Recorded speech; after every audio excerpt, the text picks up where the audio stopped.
Dickie Dread, The New Age Travellers, A History, 1960 to 1990. Chapter 1, Foundations. Peace movements. Peace movements like CND laid the groundwork. Formed in 1958 at the height of Cold War tension, the campaign for nuclear disarmament emerged from a potent mix of post-war trauma, anti-militarism and moral clarity. Hiroshima and Nagasaki were still fresh in living memory.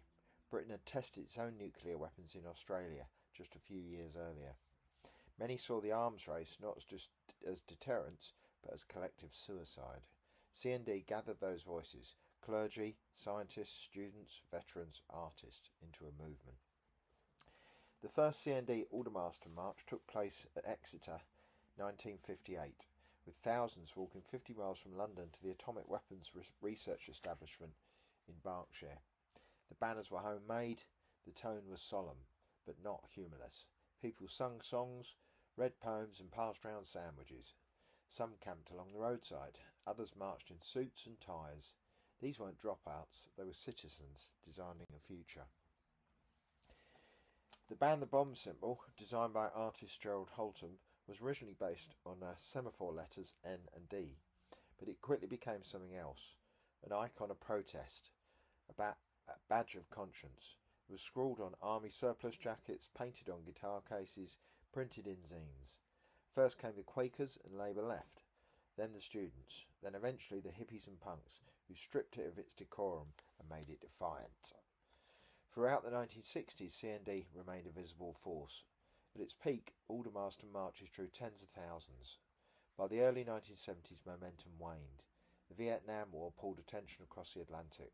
Some younger radicals saw CND as too polite, too pacifist, too stuck in legal marches and liberal manners. They wanted direct action, sabotage, full-blown refusal. Yet CND's influence lingered, not just in symbols, but in spirit.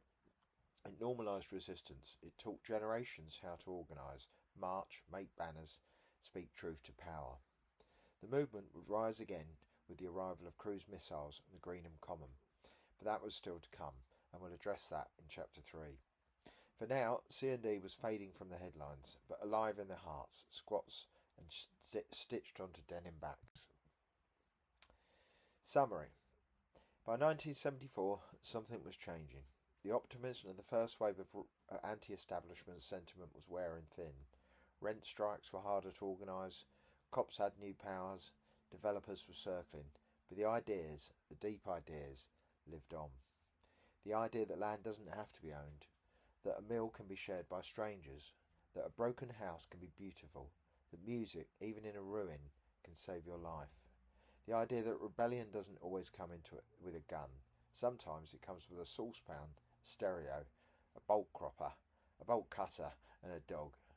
That's where we'll pick up next.